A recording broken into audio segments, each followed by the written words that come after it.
الحمد لله رب العالمين، نحمده ونستعينه ونستغفره ونؤمن به ونتوكل عليه، ونعوذ بالله من شرور أنفسنا ومن سيئات أعمالنا، من يهده الله فلا مضل له ومن يضلل فلا هادي له، وأشهد أن لا إله إلا الله وحده لا شريك له، وأشهد أن سيدنا ونبينا ومولانا محمد صلى الله وسلم وبارك على نبينا محمد وعلى آله وصحبه وسلم تسليما كثيرا كثيرا. أما بعد، فأعوذ بالله من الشيطان الرجيم. بسم الله الرحمن الرحيم. خذ من أموالهم صدقة تطهرهم وتزكيهم بها وصل عليهم إن صلاتك سكن لهم والله سميع عليم. صدق الله العظيم. عن ابن عباس رضي الله عنهما قال: قال رسول الله صلى الله عليه وسلم لمعاذ رضي الله عنه حين بعثه إلى اليمن: إنك تأتي قوما أهل كتاب، فإذا جئتهم فادعهم إلى أن يشهدوا أن لا إله إلا الله وأن محمدا رسول الله، فإنهم أطاعوا لذلك فأخبرهم أن الله عز وجل فرض عليهم 5 صلوات في يوم وليلة، فإنهم أطاعوك بذلك فأخبرهم أن الله عز وجل فرض عليهم صدقة تؤخذ من أغنيائهم فترد على فقرائهم، فإنهم أطاعوك بذلك فاتق دعوة المظلوم. رواه النسائي أو كما قال رسول الله صلى الله عليه وسلم. அன்புக்குரியவர்களே, அல்லாஹுடைய நல்லடியார்களே, அல்லாஹு தஆலா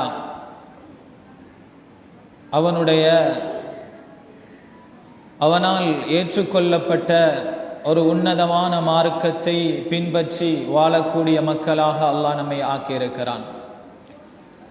இந்த உலகத்தில் எல்லா விடயங்களுக்குமான அடிப்படைகள் சொல்லித்தரப்பட்ட ஒரு மார்க்கம் இருக்கும் என்றால் அது தீனுல் இஸ்லாம் தான்.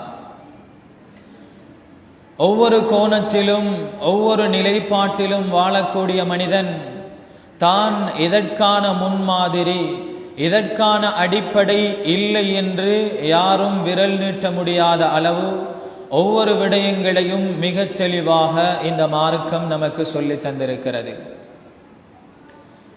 ஹஜ்ரத் சல்மானுல் ஃபாரிசி ரலியல்லாஹு அன்ஹு அவர்களை பார்த்து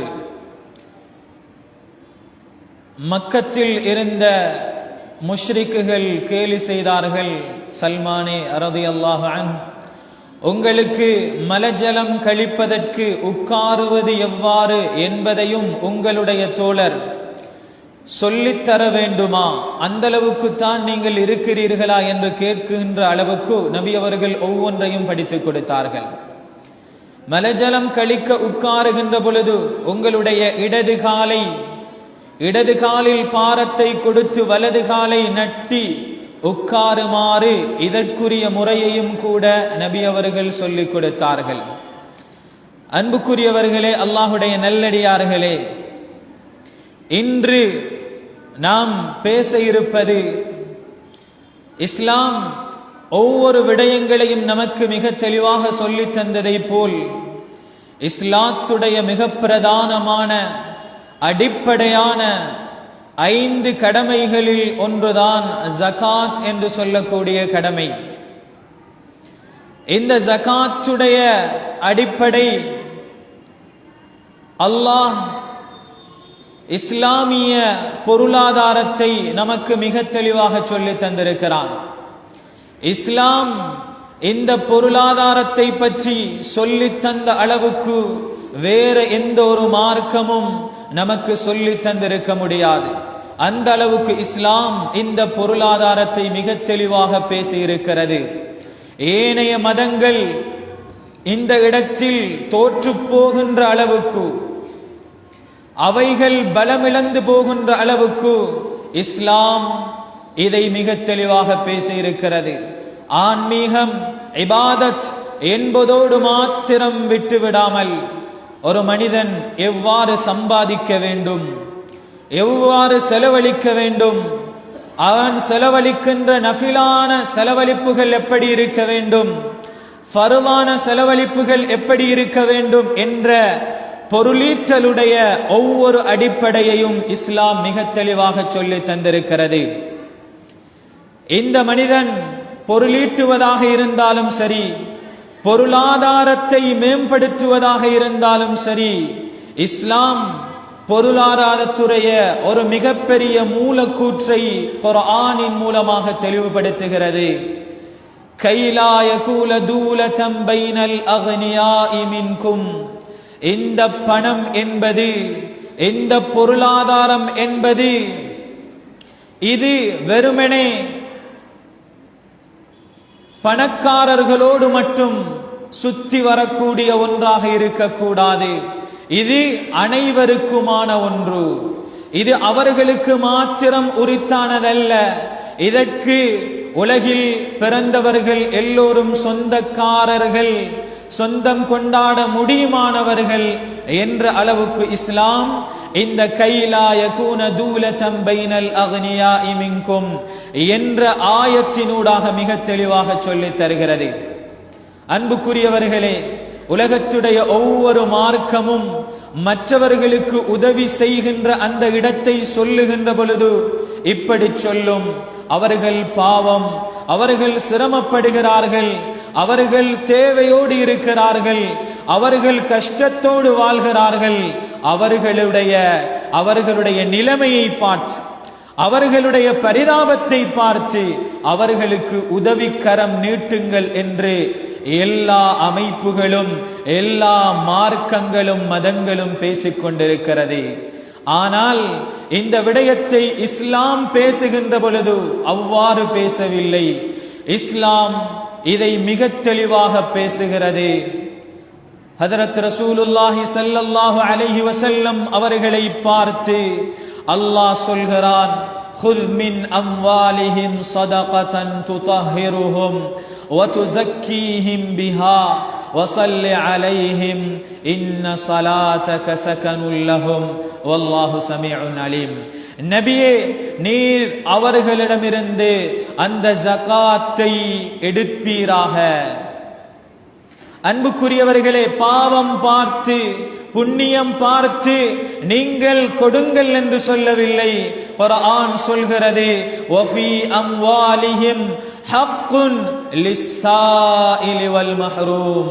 கேட்டு வருகிறவராக இருக்கலாம், வெட்கத்தால், தன்மானத்தால் தன்னுடைய தேவைகளை மறைத்து வாழக்கூடிய மனிதராக இருக்கலாம். இவர்களுக்குரிய சொத்து உங்களிடத்திலே இருக்கிறது. உங்களுடைய சொத்தை அவர்களுக்கு கொடுங்கள் என்று இஸ்லாம் சொல்லவில்லை. அவர்களுடைய உரிமை, வஃபி அம்வாலிஹிம் ஹக்குன், அவர்களுக்கு சேர வேண்டிய உரிமை, பங்கு உங்களிடத்தில் கொடுக்கப்பட்டிருக்கிறது. அதை நீங்கள் கொடுங்கள், உங்களுடைய பணத்தை கொடுங்கள் என்று இஸ்லாம் சொல்லவில்லை. அன்புக்குரியவர்களே, இதைத்தான் இஸ்லாம் இந்த இடத்தில் உரிமையோடு பேசுகிறது. உனது பணத்தில் கொடுக்க வேண்டும் என்று குர்ஆன் சொல்லவில்லை. வஆதூஹும் மிம்மாலில்லாஹில்லதி ஆதாக்கும். அல்லாஹ்வுடைய சொத்து, இந்த பொருளாதாரத்தை உனக்கு தந்தது அல்லாஹ்.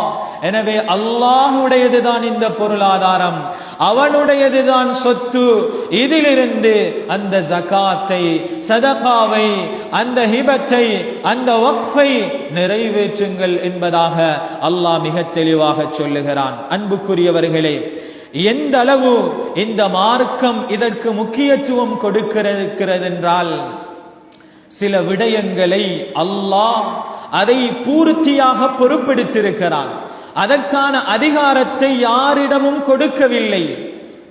நாம் நினைத்ததை போன்று ஜகாத் என்று சொல்லக்கூடியது நினைத்த மாத்திரத்தில் நாம் இவ்வளவு கொடுக்கலாம், இப்படி கொடுக்கலாம் என்ற அதிகாரத்தை அல்லாஹ் வழங்கவில்லை. ஹஜ்ரத் ரசூலுல்லாஹி ஸல்லல்லாஹு அலைஹி வஸல்லம் அவர்கள் சொன்னார்கள், இன்னல்லாஹ லம் யர்த லிஸ்ஸகாத்தி ஐயதவல்லாஹா மலகுன் முகர்ரபுன் அவ் நபியுன் முர்சலுன் ஹத்தா யதவல்லா பிகிஸ்மதிஹா. அல்லாஹ் இந்த ஜகாத்துடைய விஷயத்தை மனிதனோடு சம்பந்தப்படுத்தவில்லை. யாருக்கு கொடுக்க வேண்டும், எவ்வளவு கொடுக்க வேண்டும் என்பதை எல்லாம் அல்லாஹுவே வகுத்து சொல்லிவிட்டான். யாருக்கும் அதில் கையடிக்க முடியாது. எப்படி மக்ரிபுடைய தொழுகை 3 ரக்காத்துகள் என்றால் அதில் மாற்றம் செய்ய முடியாது. நாம் நினைத்து தொழுதால் என்ன வரப்போகிறது, 3 ரக்காத்துகள் ஏன் தொழுவது, 4வது ஒரு ரக்காத்தையும் தொழுதால் நன்றாக இருக்குமே என்று 4வது ஒரு ரக்காத்தை அதிகப்படுத்த முடியாது. இதை போன்றுதான் அன்புக்குரியவர்களே இந்த ஜகாத்தும். நாம் நினைத்ததை போன்று பணங்களை 100 ரூபாயாக மாற்றி வைத்துக் கொண்டு வருகின்ற போகின்றவர்களுக்கெல்லாம் கொடுத்து, கையேந்தி வருகின்றவர்களுக்கு கொடுத்து ஜகாத்திலே கழித்து விட முடியாது.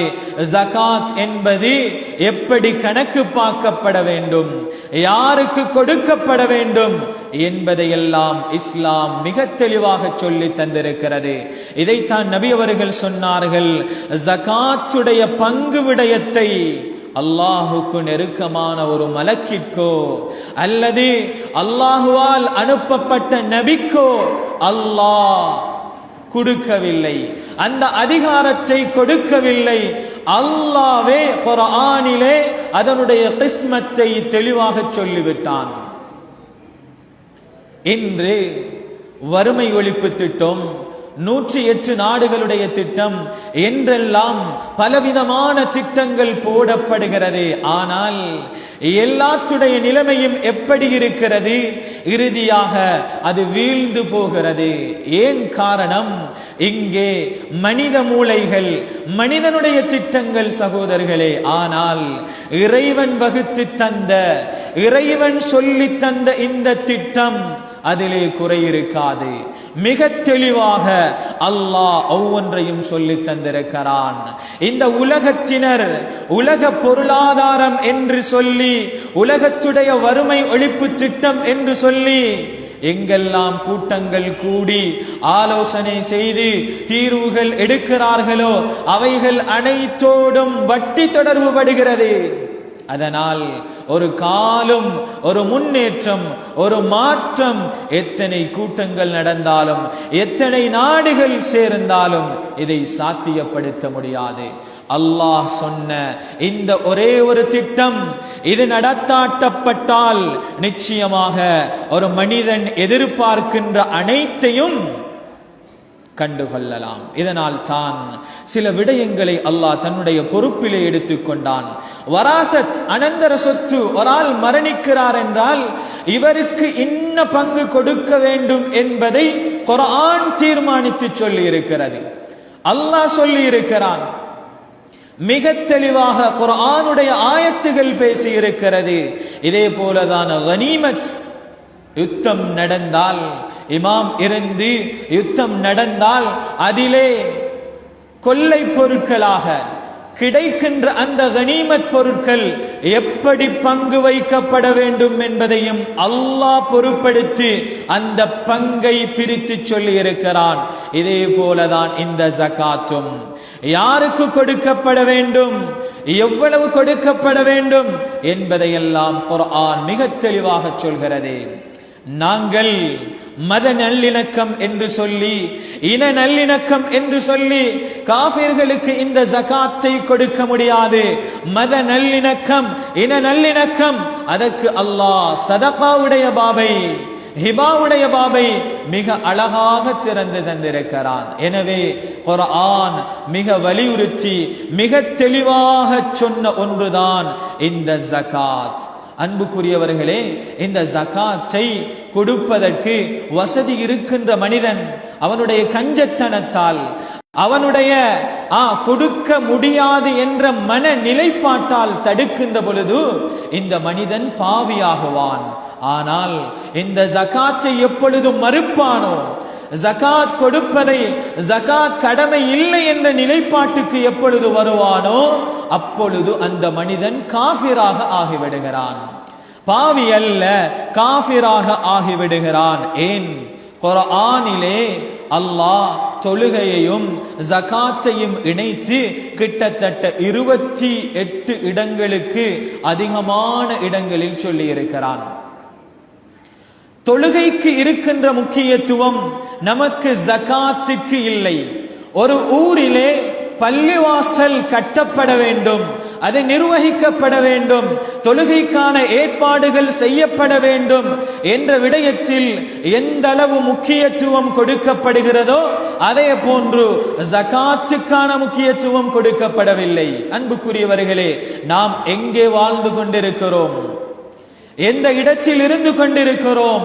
தொழுகை எப்படி முக்கியமோ, எப்படி மௌத்து வரைக்கும் தொழ வேண்டுமோ, எப்படி தொழுகை இஸ்லாத்துடைய மிக பிரதானமான 5 கடமைகளில் ஒன்றாக இருக்கிறதோ இதே போன்றுதான் ஜகாத்தும். சகோதரர்களே, ஜகாத்தை வசூலிப்பதற்கு, ஜகாத்தை விளங்கப்படுத்துவது, அதற்கு ஜகாத்தை கொடுக்கின்ற மக்களை உருவாக்குவதற்கு பள்ளிவாசல் இருப்பதை போன்று பள்ளிவாசலில் அவைகளுக்கான ஏற்பாடுகள் நடக்க வேண்டும், அதற்கான சபைகள் உருவாக்கப்பட வேண்டும். ஏன்? ஜகாத் வேறாகிவிட்டது, நம்மிடத்திலே தொழுகை வேறாகிவிட்டது. தொழுகைக்கு முக்கியத்துவம் விளங்குகிறது, ஆனால் ஜகாத்துக்கான முக்கியத்துவம் இன்று நமக்கு தெரியாமல் போய்விட்டது. ஏன்? அதற்கான சூழலும் இன்று அரிதாகி போய்விட்டது. எனவே அன்புக்குரியவர்களே, ஒரு ஊருக்கு, ஒரு மஹல்லாவுக்கு, ஒரு மக்கள் முஸ்லிம் வசிக்கின்ற இடங்களுக்கு எப்படி பள்ளிவாசல் முக்கியத்துவம் பெறுகிறதோ இதே அளவுக்கு ஜகாத்துடைய சபைகள், ஜகாத்துடைய தெளிவை ஏற்படுத்தக்கூடிய குழுக்கள், அதற்கான வசூலிப்புகளை செய்கின்ற அந்த குழுக்கள் உருவாக்கப்பட வேண்டும். இது காலத்தின் தேவையாக இருக்கிறது. அல்லாஹ் குர்ஆனிலே 28க்கும் அதிகமான இடங்களில் தொழுகையை நிலைநாட்டுங்கள், ஜகாத்தையும் கொடுங்கள், தொழுகையை நிலைநாட்டுங்கள், ஜகாத்தையும் நிறைவேற்றுங்கள் என்பதாக அல்லாஹ் சொல்லிக் கொண்டிருக்கிறான். சகோதரர்களே, ஹஜ்ரத் அப்துல்லா பின் அப்பாஸ் ரலியல்லாஹு அன்ஹு அவர்கள் சொல்கிறார்கள், அல்லாஹ் குர்ஆனிலே சில விடயங்களை தொடர்புபடுத்தி கூறியிருக்கிறான். 2 விடயங்களாக சேர்த்து சொல்லுவான். இப்படியான விடயங்கள் வருகின்ற பொழுது மனிதன் ஒன்றை செய்கிறான், மற்றொன்றை விடுகின்ற பொழுது சில வேளை அல்லாஹ்விடத்தில் அது ஏற்றுக்கொள்ளப்படாமல் இருக்கின்ற அளவுக்கு ஆகிவிடும் என்று எச்சரித்து சொல்கிறார்கள் ஹஜ்ரத் அப்துல்லா பின் அப்பாஸ் ரலியல்லாஹு அன்ஹு. அதில் ஒன்றுதான் அல்லாஹ் தொழுகையையும் ஜகாத்தையும் தொடர்ந்து சேர்த்துத்தான் குர்ஆனிலே பயன்படுத்தி இருக்கிறான். தொழுகையை நிறைவேற்றுங்கள், ஜகாத்தையும் கொடுங்கள். இதே போல அல்லாஹ் குர்ஆனிலே வஅதீஉல்லாஹ வஅதீஉர் ரசூல், அல்லாஹ்வுக்கு கட்டுப்படுங்கள், அல்லாஹ்வுடைய தூதருக்கு கட்டுப்படுங்கள். ஒரு மனிதர் சொல்கிறார், நான் அல்லாஹ்வுக்கு மாத்திரம் கட்டுப்படுவேன், அல்லாஹ்வுடைய தூதர் அன்பு நபி ஹபீப் ஸல்லல்லாஹு அலைஹி வஸல்லம் அவர்களுக்கு நான் கட்டுப்பட மாட்டேன் என்றால் அவருடைய எந்த விடயங்களும் ஏற்றுக்கொள்ளப்படாது, அவர் ஒரு உண்மை முஸ்லிமாக இருக்க முடியாது. இதை போன்றுதான் நான் தொழுகிறேன், எனக்கு ஜகாத் கொடுக்க முடியாது என்றால் அவர் ஒரு உண்மை முஸ்லிமாக இருக்க முடியாது. ஜகாத் கடமையாகி ஜகாத் கொடுப்பதற்கு கஞ்சத்தனத்தால் ஒருவர் கொடுக்காமல் இருக்கிறார், அவர் பாவியாகுவார். ஆனால் மறுத்து கொடுக்காமல் இருக்கிறார், நான் சம்பாதித்த பணம், இதை ஏன் நான் மற்றவர்களுக்கு கொடுக்க வேண்டும் என்ற அமைப்பில் கொடுக்காமல் இருப்பார் என்றால் அவர் காஃபிராகி விடுகிறார். இதனால தான் ஹஜ்ரத் அபூபக்கர் அஸ்-சித்தீக் ரலியல்லாஹு அன்ஹு அவர்கள் நபியுடைய மரணத்துக்கு பின்னால சிலர் முர்த்ததாக மாறிட்டாங்க, சிலர் ஜகாத் கொடுக்க மறுத்தார்கள். அவர்களோடு ஹஜ்ரத் அபூபக்கர் அஸ்-சித்தீக் ரலியல்லாஹு அன்ஹு அவர்கள் போர் தொடுத்தார்கள். போர் தொடுத்தார்கள். காரணம் என்ன? இஸ்லாத்துடைய ஒரு அடிப்படை கடமை, 5 பிரதானமான கடமைகளில் இதுவும் ஒன்று. மறுக்க முடியாத சகோதரர்களே, இதை மறுக்கின்ற பொழுது அந்த மனிதன் காஃபிராகி விடுவான்.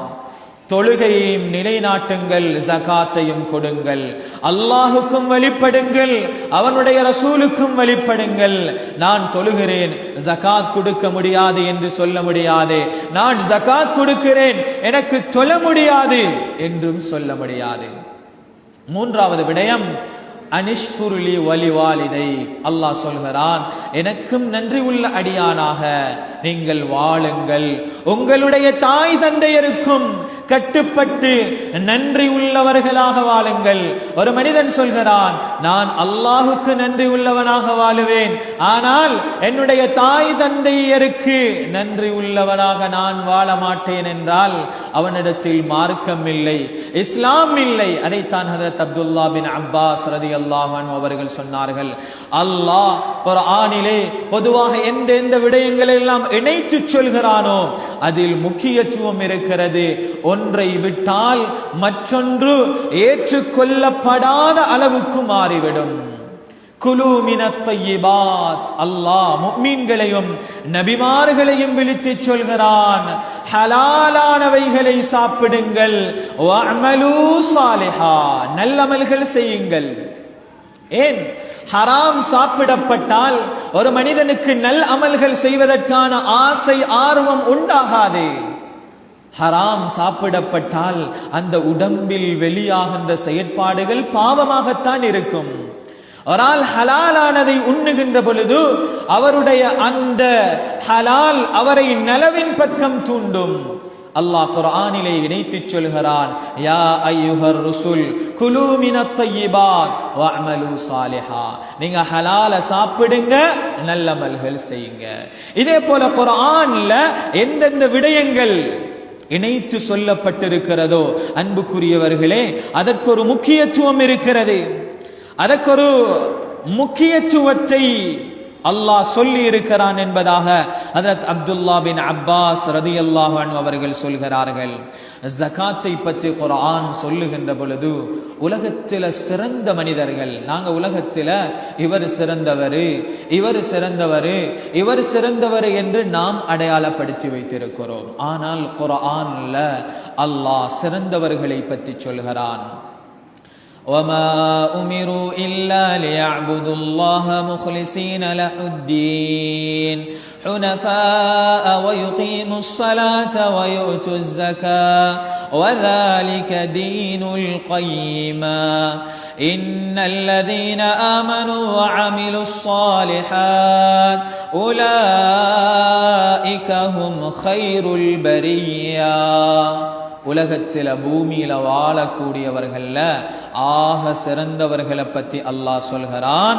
அல்லாஹுக்காக மாத்திரம் வணங்கி வழிபடக்கூடியவர்கள். 5 தன்மைகளை அல்லாஹ் சொல்கிறான். உலகத்தில் ஆக சிறந்தவர்கள் ஹைருல் பரியா, இந்த பூமிக்கு மேல வாழக்கூடிய நன்மக்கள் என்று அல்லாஹ் 5 தன்மைகள் உடையவர்களை சொல்லுகிறான். முதலாவது, அல்லாஹுக்கு மாத்திரம் இபாதத் செய்யக்கூடியவர்கள். லியஅபுதுல்லாஹ் முஹ்லிஸீன லஹுத்தீன். இரண்டாவது அல்லாஹ் சொல்கிறான், வயுகீமுஸ் ஸலாத், தொழுகையை நிலைநாட்டக்கூடியவர்கள். மூன்றாவது தன்மை அவர்களிடத்தில் இருக்கும், வயுது ஸகா, ஜகாத்தை நிறைவேற்றக்கூடியவர்கள்.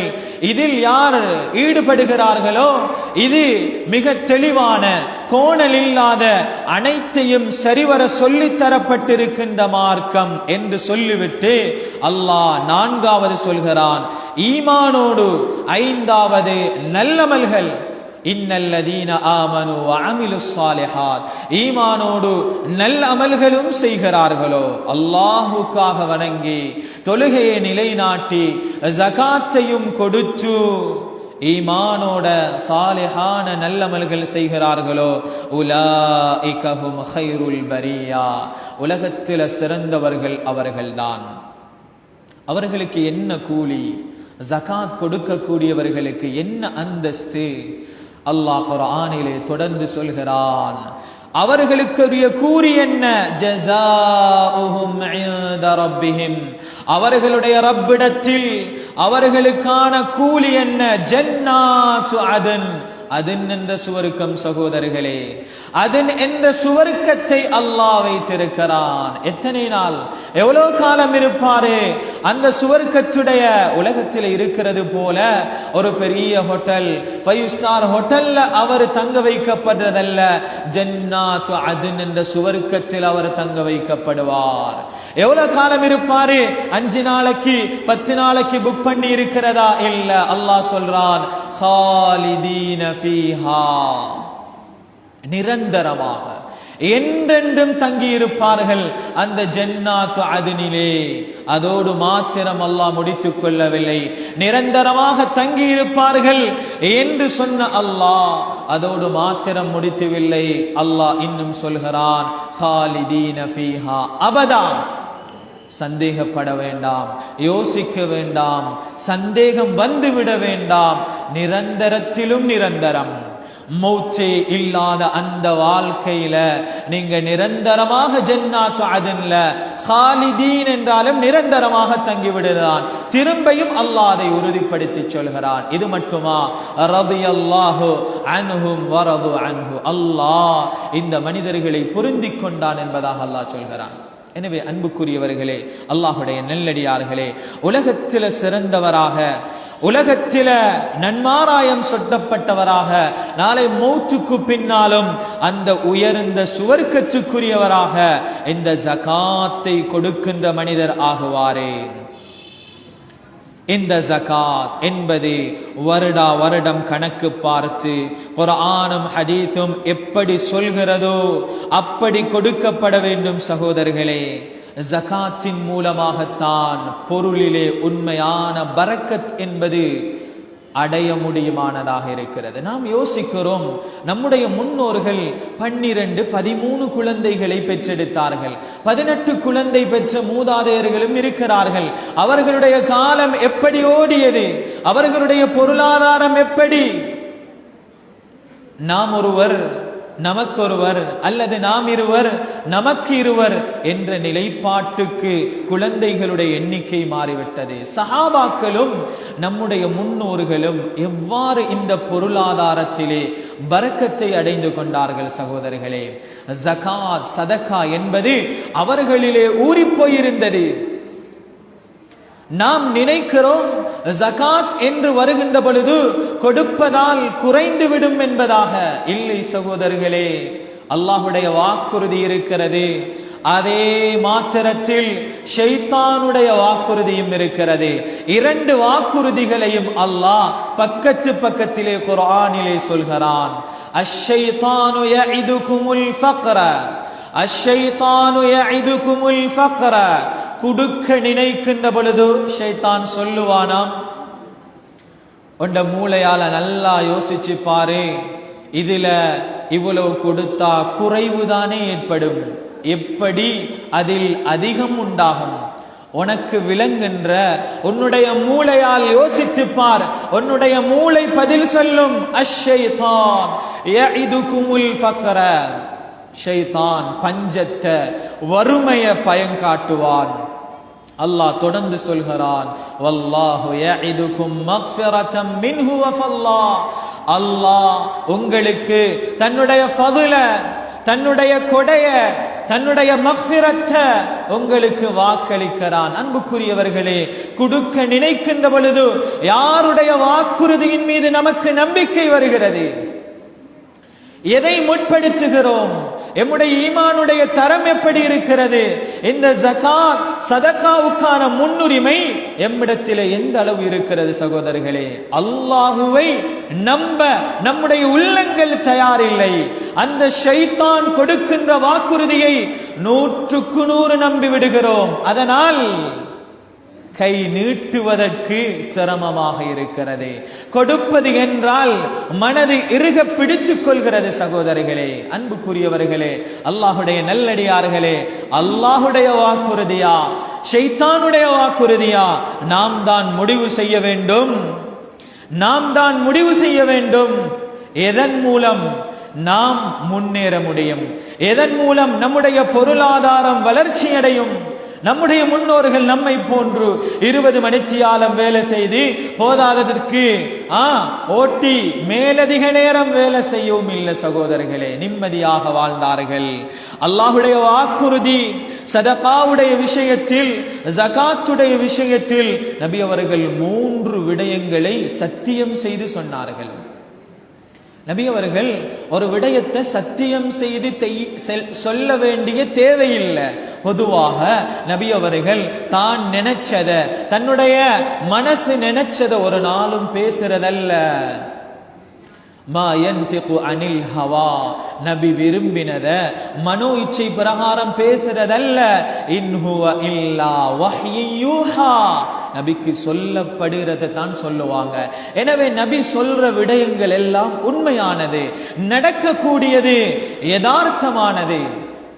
ஆனா சில விஷயங்களை சொல்ற நேரத்தில் நபி அவர்கள் சத்தியம் செய்து சொல்லுவாங்க. ஏன்? அதனுடைய மகத்துவத்தை, அதற்கான அந்த நாம் கொடுக்க வேண்டிய முக்கியத்துவத்தை இன்னும் கொடுக்க வேண்டும் என்பதற்காக. அந்த அடிப்படையில் நபி அவர்கள் ஜகாத்துடைய விஷயத்தில 3 விடயங்களை சொன்னார்கள், 3 சத்தியங்களை சொன்னார்கள்.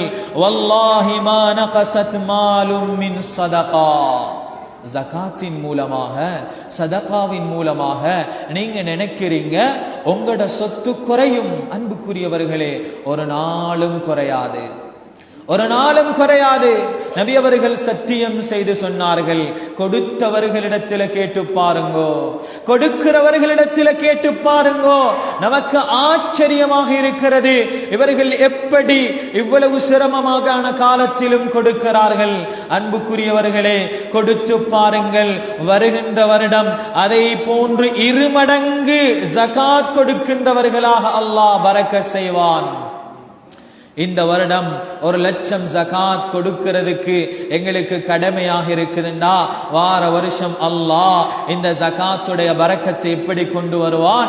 2 லட்சம் ஜகாத் கொடுக்கின்ற அளவுக்கு அல்லாஹ் பரக்கத்தை ஏற்படுத்துவான். கொடுக்கின்றவர்களிடத்தில் கேட்டு பாருங்கோ, அதனுடைய பரக்கத். அன்புக்குரியவர்களே, இதைத்தான் நபி அவர்கள் சத்தியம் செய்து சொன்னார்கள். வல்லாஹி மா நகஸத் மாலும் மின் ஸதகா, ஜகாத்தால ஒரு நாளும் பொருள்ல குறைவு என்பது உண்டாகாது, அது பெருகிக் கொண்டே இருக்கும். அல்லாஹ் சொல்கிறான் அல்லவா, யம்ஹகுல்லாஹு ரிபா வ யுர்பிஸ் ஸதகாத், அல்லாஹ் வட்டியை அழித்தே தீருவான். நாங்க எந்தெந்த திட்டங்கள் எல்லாம் போடுறோமோ, எந்தெந்த விடயங்களை எல்லாம் வறுமை ஒழிப்புக்காக வேண்டி, ஏழைகளுடைய கஷ்டங்களை போக்க வேண்டும் என்பதற்காக வேண்டி கொண்டு வருகிறோமோ, அதில் எல்லாத்திலையும் வட்டி கலந்திருக்குது சகோதரர்களே. இந்த சதகா, ஜகாத்துடைய பாப் திறக்கப்படும் என்றால் அல்லாஹ் அதில் பரக்கத் செய்வான், அதை அல்லாஹ் வளர்ப்பான். யம்ஹகுல்லாஹு ரிபா, அல்லாஹ் வட்டியை அழித்தே தீருவான். அன்புக்குரியவர்களே, இந்த சதகாவ, ஜகாத்த அல்லாஹ் வளர்த்து கொண்டே இருப்பான். 2வது சத்தியம் நபி அவர்கள் சொன்னார்கள். வல்லாஹி, அல்லாஹுவின் மீது சத்தியமாக, எந்த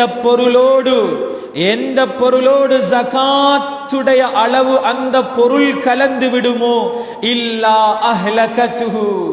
அன்புக்குரியவர்களே, எந்த பொருளோடு ஜகாத் கடமையாகி அந்த ஜகாத் கொடுக்கப்பட வேண்டிய அளவு பொருள் கொடுக்கப்படாமல் இவருடைய முழு பொருளோடு கலந்திருக்கும் என்றால், பணத்தோடு கலந்திருக்கும் என்றால், நிச்சயம் அதற்கு அழிவு வந்தே தீரும். கொடுக்காம சேர்த்து அதை செய்வோம் இதை செய்வோம் என்று மனிதன் கற்பனை செய்வான்.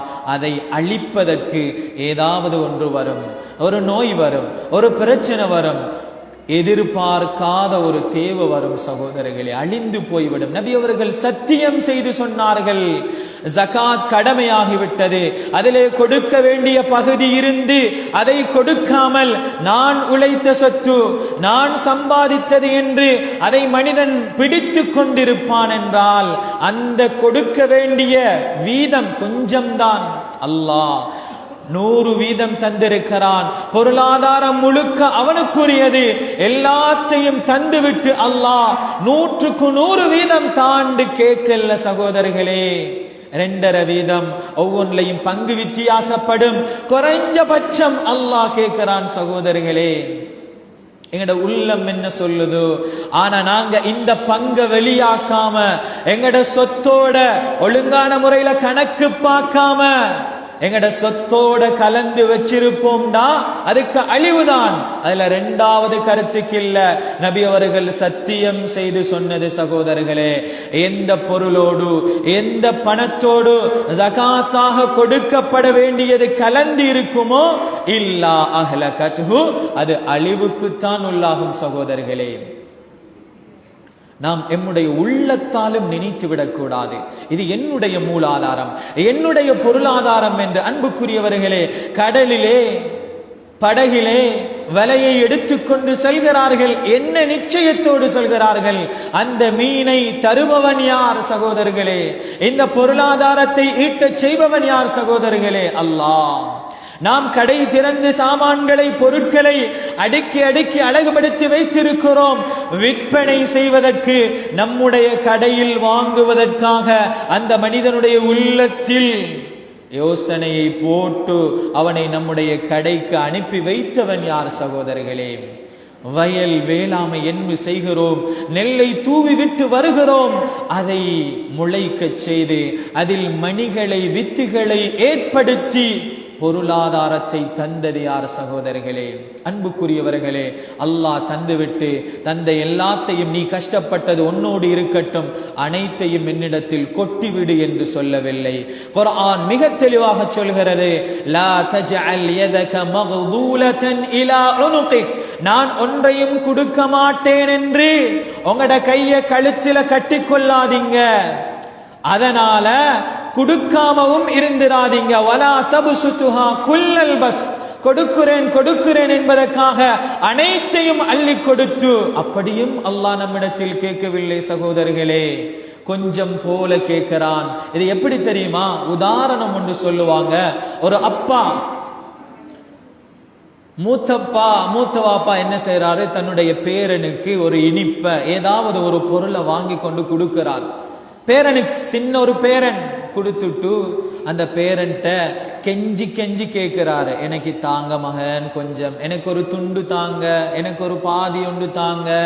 இப்ப அந்த புள்ளைக்கு விருப்பமானதாக இருந்தா அந்த புள்ள கொடுக்காது, மறுக்கும். ஆனா அப்பாட கெஞ்சிதலுக்கு கடைசியில ஒரு சின்ன துண்டொண்டு கிள்ளி அந்த பிள்ளை கொடுக்கும். இது இந்த கேட்கிறதும் சந்தோஷம், கிடைக்கிறதும் சந்தோஷம். அந்த அப்பாக்கு இந்த பிள்ளையுடைய அந்த சின்ன சிறுபிள்ளைத்தனம் மிக விருப்பமானதாக இருக்கும். ஆனா முழுதையும் வாங்கி கொடுத்தது அப்பா. ஆனா பிள்ளைகிட்ட இருந்து சந்தோஷத்துக்கு கொஞ்சத்தை கேட்கறது போலதான் ரப்பு முழுசா நம்மள்கிட்ட தந்துட்டு கொஞ்சத்தை கேட்கிறான். இன்றைக்கு மனிதன் என்ன நினைக்கிறான்டா, இதெல்லாம் நான் சம்பாதித்தது, என்னுடைய திறமையால் சம்பாதித்தது, என்னுடைய புத்தியால் நான் சம்பாதித்தது. இல்லை சகோதரர்களே, அல்லாஹ் தெளிவாக சொல்கிறான், வஆதுஹும் மிம்மாலில்லாஹி அல்லதி ஆதாக்கும், அல்லாஹ் உங்களிடம் தந்து வைத்திருக்கின்ற அந்த அவருக்குரிய பணத்தை நீ கொடு. பாவப்பட்டு அவர் பசி, அவருக்கு சிரமம், கொஞ்சம் புண்ணியப்பட்டு கொடுங்கன்னு சொல்லல. அவருக்குரிய பணம் உங்களிடத்துல நான் தைந்து வைத்திருக்கிறேன், அதை அவருக்கு நீங்க ஒப்படைச்சிருங்க. அன்புக்குரியவர்களே, குர்ஆன் மிக தெளிவாக சொல்கிறது. அல்லாஹ் எமக்கு இதை சொல்லி தந்து கொண்டிருக்கிறான். இது ஹதரத் ரசூலுல்லாஹி ஸல்லல்லாஹு அலைஹி வஸல்லம் அவர்கள் இரண்டாவது செய்த சத்தியம். ஜகாத் பொருள் வெளியாக்கப்படவில்லை என்றால் அது அழிவுக்கு உள்ளாகும். சூரத்துல் கலம்ல ஒரு சம்பவத்தை பார்க்கிறோம். நாங்க ஒரு வாப்பா இருந்தாரே, அவருடைய அறுவடையுடைய நேரத்துல அவரு ஒரு பங்க மக்களுக்காக வேண்டி கொடுத்துடுவாரு.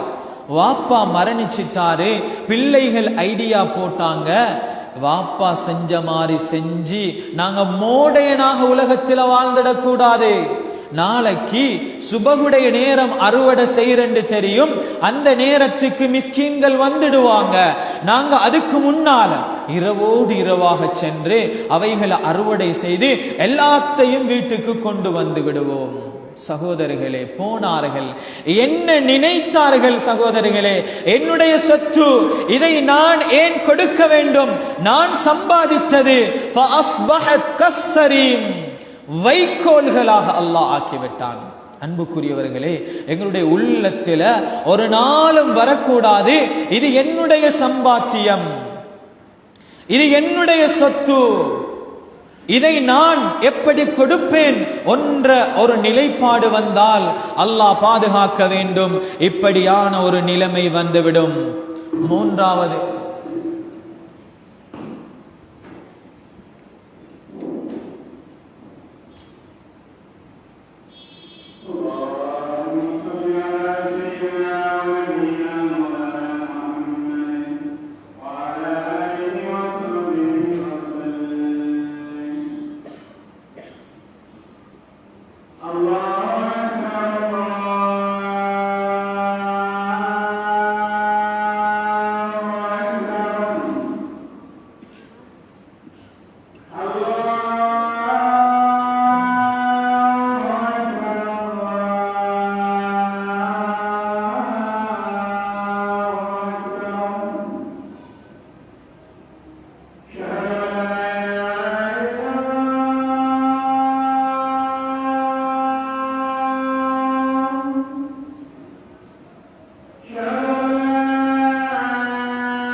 அல்லாஹ் ஜகாத்துடைய விடயத்தில் ஹதரத் ரசூலுல்லாஹி ஸல்லல்லாஹு அலைஹி வஸல்லம் செய்த மூன்றாவது சத்தியம், வல்லாஹி மன் அத்தா ஜகாத மாலிஹி ஃபகத் ذهب عنه شره. யார் ஜகாத்தில் சேர வேண்டிய அந்த பகுதியை ஒதுக்கி விட்டாரோ, கொடுத்து விட்டாரோ, அவரை விட்டும் அனைத்து தீங்குகளும் நீக்கப்பட்டுவிடும். அப்படி என்றால் அதனுடைய அர்த்தம் என்ன? எந்த பொருள்ல ஜகாத் கொடுக்கலையோ அதுல பிரச்சனை இருந்து கொண்டே இருக்கும். எந்த தோற்றத்தில எந்த முறையில எப்படி வரும் என்று தெரியாது. அப்ப அதுல ஏதாவது ஒரு வகையில மனிதனுக்கு சிக்கல்கள் இருந்து கொண்டே இருக்கும். அதைத்தான் நாங்கள் முன்னால் சொன்னதை போல, நினைத்தார்கள் உள்ளத்தால் கொடுக்க மாட்டோம் என்று, கொடுக்கிறதுக்கு மறுக்கல்ல, நினைச்சதுதான், நினைச்சிட்டு ராவோடு ராவா போறாங்க. அல்லாஹ் அதை அடையாளம் தெரியாத இடங்களாக மாற்றிவிட்டான் சகோதரர்களே. எனவே இது எங்களுக்குரியது. அல்லாஹ் எங்களிடத்தில் தந்திருக்கிறான் எங்களை பரிசோதிப்பதற்காக. இது மற்றவர்களுக்கு போய் சேர வேண்டிய சொத்து என்றால் அதை அவர்களிடத்திலே கொடுக்க வேண்டும் என்பதற்காக. அல்லாஹ்விடத்திலே அல்லாஹ் ஒரு அடிப்படையை வைத்திருக்கிறான். அது எவைகளாக இருந்தாலும் சரி, அல்லாஹ் நமக்கு தருகின்றவைகளில் நாம் நன்றி உள்ள அடியார்களாக இருக்கின்ற பொழுது அதில் அல்லாஹ் பரக்கத் செய்வான். அல்லாஹ் தேக ஆரோக்கியத்தை தந்திருக்கிறான் என்றால் அதை அவனுக்குரிய முறையில் பயன்படுத்தப்படுகின்ற பொழுது அதில் அல்லாஹ் பரக்கத்தை செய்வான். அல்லாஹ் சொத்தை தந்திருக்கிறான், அல்லாஹ் பொருட்களை தந்திருக்கிறான் என்றால் அதற்குரிய ஜகாத் சதகாக்கள் நிறைவேற்றப்படுகின்ற பொழுது லஇன் ஷக்கர்தும் லஅஸீதன்னகும், நாம் அதிலே அதிகரிப்பை ஏற்படுத்திக் கொண்டே இருப்போம். வலஇன் கஃபர்தும், நன்றி கெட்டவர்களாக மறந்து இதை நாம் தான் சம்பாதித்தோம், இது என்னுடைய சொத்து, இதில் யாருக்கும் அதிகாரம் இல்லை, யாரும் இதில் தலையிட முடியாது என்ற நிலைப்பாட்டில் இருப்போம் என்றால் வலஇன் கஃபர்தும் இன் அஸாபி லஷதீத். எனவே அன்புக்குரியவர்களே, அல்லாஹ்வுடைய நல்லடியார்களே, இந்த ஜகாத்துடைய பிரயோஜனங்கள், சதகாவுடைய பிரயோஜனங்கள் ஏற்கனவே சொன்னது போல குர்ஆனும் ஹதீஸும் நிறைய பேசிக்கொண்டிருக்கிறது. அல்லாஹ் நபி அவர்களை பார்த்து குர்ஆனிலே சொல்கிறான், அந்த மக்களிடமிருந்து நீங்க ஜகாத்தை எடுங்க. எதற்காக? துதஹிருஹும், சுத்தப்படுத்துவதற்காக. அன்புக்குரியவர்களே, ஜகாத் கொடுக்கப்படாத பொருள் அது பிரச்சனையோட இருக்குது. அது 100% ஹலால் சுத்தமானதாக இல்லை. ஏன்? கொடுக்கப்பட வேண்டிய கட்டாயமான பங்கு வெளியே போக வேண்டி இருக்கிறது. அது கொடுக்கப்படாமல் இருந்தால் அது உண்மையான சுத்தமானதாக இல்லை. அதைத்தான் துதஹிருஹும், அவர்களுடைய பொருளை, அவர்களுடைய சம்பாத்தியத்தை, அவர்களுடைய பொருளாதாரத்தை பரிசுத்தப்படுத்தும். அது வதுஸக்கீஹிம், அவர்களுடைய உள்ளத்தை பரிசுத்தப்படுத்தும். சகோதரர்களே, கஞ்சத்தனம், கருமித்தனம், கை நீட்டாமல் இருக்கின்ற இந்த பண்பு, இதிலிருந்து மனிதனை வெளியே அல்லாஹ் ரஸாக், அல்லாஹ் கொடுக்கக்கூடியவன், அல்லாஹ் உதவி செய்யக்கூடியவன், அல்லாஹ் அனைவருக்கும் நலன் பேணக்கூடியவன் என்ற ஒரு அடிப்படையை இந்த ஜகாத் சதகா ஏற்படுத்துகிறது. சகோதரர்களே, எங்களிடம் சொத்து சுத்தமாக்கப்படுகிறது. நாங்க ஜகாத் கொடுத்துட்டோம்டா, அதுல மிஞ்சக்கூடியதுல அல்லாஹ் பரக்கத்தை ஏற்படுத்துவான். நல்லதுக்கு அந்த சொத்து பாவிக்கப்படும். இவர் ஜகாத் கொடுக்கல, பத்திரமா வச்சிருக்கிறாரு, தேவையில்லாத செலவை கொண்டு அல்லாஹ் அதை பிடியே எடுப்பான். எப்படி சரி, அது இல்லாமத்தான் போகும். சகோதரர்களே, ஜகாத்தை நிறைவேற்றிட்டோம், மிஞ்சி இருக்கிறத அல்லாஹ் நலவுகளுக்கு பயன்படுத்த வைப்பான். அதனால நலவுகள் உண்டாகும், நலவுகள் அதை செலவழிப்பாரே. அல்லாஹ் அதற்கான தௌஃபீக கொடுப்பான். அல்லாஹ் நரகத்திலிருந்தும் விடுதலை கொடுப்பான். والذين يكنزون الذهب والفضة ولا ينفقونها في سبيل الله فبشرهم بعذاب أليم. தங்கத்தை, வெள்ளிய, சொத்தை சேர்த்து வைக்கிறாங்களே, கணக்கு பார்க்கவும் இல்லை, கொடுக்கவும் இல்லை. அல்லாஹ் சொல்கிறான், அவர்களுக்கு நொம்பலம் தரும், நோவினை இருக்கிறது என்பதாக நன்மாராயம் சொல்லுங்கள். அன்புக்குரியவர்களே, அந்த சொத்து நாளை கியாமத்துடைய நாளையில மிக விஷம் கக்கக்கூடிய கொடூரமான பாம்பாக இந்த மனிதனுக்கு சாட்டப்படும். அது சொல்லுமாம், அனமாலுக அன கன்சுக, அனமாலுக அன கன்சுக. நீ சேர்த்து வச்சாயே, கொடுக்காம பதுக்கி வச்சாயே, மறைத்து வைத்தாயே, அந்த சொத்து தான் நான். அன்புக்குரியவர்களே, நாங்க கொஞ்சம் பேர் யோசிக்கிறோம், இன்னும் ஜகாத்துடைய அளவு எனக்கு வரலையே, 18 லட்சம் இப்படி வந்தா தானே நான் ஜகாத்துடைய அந்த அளவை கொடுக்கலாம். இல்லை சகோதரர்களே, நாம் நினைத்தால் கொடுக்கலாம். குறைந்த பணத்திலிருந்தும் அந்த விடயத்தை கொடுக்கலாம். சகோதரர்களே, அன்புக்குரியவர்களே, அல்லாஹ்வுடைய நல்லடியார்களே, எத்தனையோ விடயங்களை படிக்கிறோம். இதை போன்ற விடயங்களை படிப்பதற்கும் கூட நம்முடைய உள்ளம் சில வேளை விரும்பாமல், அதற்கு நேரம் இல்லாமல் இருந்து கொண்டிருக்கிறது. அல்லாஹ் அந்த நரகத்திலிருந்து, நொம்பலம் தரும் வேதனையிலிருந்து பாதுகாப்பான். சகோதரர்களே, இந்த ஜகாத்தின் மூலமாக, சதகாவின் மூலமாக இன்றைக்கு நிலைமை எப்படி மாறிவிட்டது என்றால், நாம் எல்லோரும் அங்கலாய்க்கின்ற ஒரு விடயம்தான். அந்த காலத்துல மாறி இல்ல. இப்ப ஜகாத் கொடுக்கிற நிலப்பாட்டுல எதுவும் இல்ல, சதகா கொடுக்கிற நிலப்பாட்டிலையும் இல்ல. எப்படி சொல்கிறோம் சகோதரர்களே? எங்களுக்கும் இறுக்கம்தான், எங்களுக்கும் கஷ்டம்தான். அன்புக்குரியவர்களே, இவர்களையும் பார்த்து அல்லாஹ் சொல்கிறான், வமன் குதிர அலைஹி ரிஸ்குஹு ஃபல்யுன்ஃபிக் மிம்மா ஆதாஹுல்லாஹ். யாருக்கு நெருக்கடின்னு சொல்றீங்களோ, எங்களுக்கும் கஷ்டம்னு சொல்றீங்களோ, எங்களுக்கும் முந்தியது மாதிரி இப்ப இல்லைன்னு சொல்றீங்களோ, அவங்க ஃபல்யுன்ஃபிக் மிம்மா ஆதாஹுல்லாஹ், அல்லாஹ் தந்ததிலிருந்து செலவழிங்கோ. அன்புக்குரியவர்களே, கொடுக்கும் போது எம்முடைய நிலைப்பாடு எப்படி இருக்கிறதோ அதை வைத்துத்தான் அதற்குரிய நன்மை, அதை வைத்துத்தான் அல்லாஹ் அதை பன்மடங்காக மீட்டி தருவதென்பது குர்ஆன் சொல்கிறது. தஸ்பீத் என்ற வார்த்தையை கொடுக்கிறது என்ற நேரத்தில் தஸ்பீத் என்ற வார்த்தையை குர்ஆன் சொல்லுது. நம்மளுக்கும் தேவை, நமக்கும் இறுக்கம், நமக்கும் கஷ்டம், மற்றவர்களுக்கும் கஷ்டம். இப்ப கொடுக்கிறோம்டா அதனுடைய தரம் வேற, நமக்கு தேவையில்லை, அதுக்கு நமக்கு சம்பந்தம் இல்லை, அது தேவையில்லாம மூளையில கிடக்குது. வீட்டுக்குள்ள இருந்தா அது ஒரு இடத்தை பிடிச்சிட்டு இருக்கும். இப்ப கொடுக்கிறோமே, இதுக்கு கொடுப்பதற்கு நன்மை இருக்கிறது, ஆனால் தரம் வித்தியாசப்படும் சகோதரர்களே.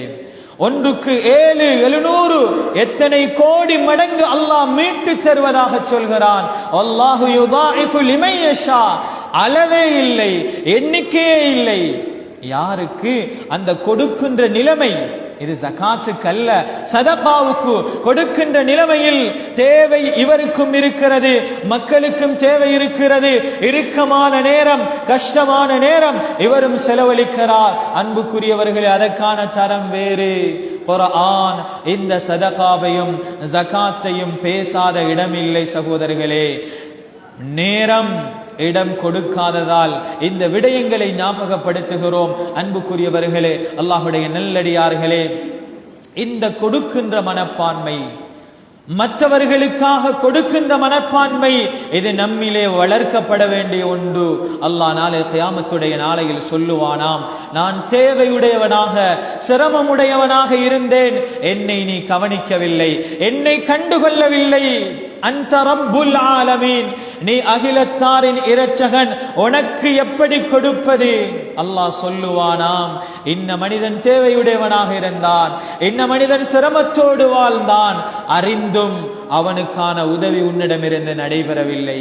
எனவே அப்படியானவர்களில் தான் எத்தனையோ மனிதர்கள் வாழ்ந்து கொண்டிருக்கிறார்கள். அவர்களுடைய துஆ, ஏழைகளுடைய துஆ, அதற்காக நாம் கொடுப்பதில்லை சகோதரர்களே. ஆனால் அவர்கள் படுகின்ற சிரமம், அவர்கள் அனுபவிக்கின்ற கஷ்டங்கள், அந்த நேரத்தில் அவர்கள் செய்கின்ற துஆ நம்மை சீதேவிகளாக வாழ வைக்கும். குர்ஆனும் அதை சொல்கிறது. நபியை பார்த்து அல்லாஹ் சொன்னான், நீங்க சதகாவ ஜகாத் எடுத்துட்டீங்கடா நபியே, வஸல்லி அலைஹிம், அவர்களுக்கு துஆ செய்யுங்க. இன்ன ஸலாத்தக ஸகனுல் லஹும், உங்களோட துஆ அவர்களுக்கு மன ஆறுதலாக, மன நிம்மதியாக, ஒரு உள்ளம் குளிரக்கூடியதாக இருக்கும் என்பதாக சொன்னார்கள். எனவே நமக்கு ஒரு சிரமம் என்றால் அதை உணர்ந்து கொள்கிறோம். இதை போன்றுதான் ஒவ்வொரு ஜீவனும், ஒவ்வொரு மனிதனும். அல்லாஹ் இந்த அடிப்படையில் நம்மிடத்தில் ஜகாத்தை கேட்கவில்லை. மனிதாபிமானம் என்பது, இரக்கப்படுவதென்பது ஒரு புறம் இருக்க, அல்லாஹ் உரிமையோடு சொல்கிறான், இஸ்லாத்துடைய பிரதானமான கடமையாக அடையாளப்படுத்துகிறான், அதனுடைய அவசியத்தை உணர்த்தி சொல்லி இருக்கிறான். எனவே அன்புக்குரியவர்களே, அல்லாஹுடைய நல்லடியார்களே, எம்முடைய வாழ்க்கையில் இந்த ஜகாத் கொடுக்கிற அதற்கு தகுதியான நிலைமை உருவாகிட்டுண்டா, அதற்குரிய நிசாப அளவை எத்திட்டோம்டா, ஒரு வருடமும் பூர்த்தியாகிட்டுண்டா, ஒவ்வொன்றிலையும் ஜகாத் இருக்குது. அது தனித்தனி பாடங்கள், அவைகள் பேசப்பட வேண்டும். அவைகளை நாங்க உட்கார்ந்து அதுக்கு நேரம் கொடுத்து நாங்க அதை படிக்கணும். சகோதரர்களே, நான் எதனோட சம்பந்தப்பட்டிருக்கிறேன்? நான் என்ன தொழில் செய்கிறேன் என்றா இதுல எப்படி கணக்கு பார்க்கிறது, இதுல எப்படி ஜகாத் கொடுக்கிறது, இதற்கான முறைய நான் உட்கார்ந்து படிக்கணும். ஏன், நான் எதோட சம்பந்தப்பட்டிருக்கிறேனோ அதனுடைய தெளிவை எடுப்பது எனக்கு கட்டாயம். முன்னால சொன்னதை போல நான் என்னுடைய கடையில 100 ரூபாய் தாளை மாத்தி வச்சிட்டு வார போறவருக்கெல்லாம் கொடுத்துட்டு நான் ஜகாத்தை கொடுத்துட்டேன் நினைத்து விட முடியாது. ஏன், ஜகாத் யாருக்கு கொடுக்கப்பட வேண்டும் என்பதை குர்ஆன் வரையறுத்து சொல்லிவிட்டது. அவர்களுக்கு தான் கொடுக்கப்பட வேண்டும். வராத கடனை ஜகாத்துல கழிப்போம் என்று சொல்ல முடியாது. பள்ளிவாசல் கட்ட கேட்கிறாங்க, மதரசா கட்ட கேட்கிறாங்க என்பதற்காக வேண்டி ஜகாத் அது ஜகாத்தாக சேராத சகோதரர்களே. நோன்பு வந்துச்சு, சஹருடைய ஏற்பாடு செய்ய, இஃப்தாருடைய ஏற்பாடு செய்ய, கஞ்சி கொடுக்கிறதுக்கு ஜகாத்திலிருந்து கொடுத்து சரி வராது.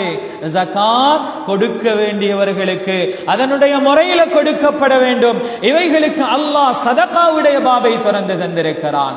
வேண்டிய அளவு கணக்கில்லாம வரையறை இல்லாம யாருக்கும் எப்படியும் எவ்வளவும் கொடுக்கலாம். எனவே அன்புக்குரியவர்களே, மார்க்கம் மிகச் தெளிவானது.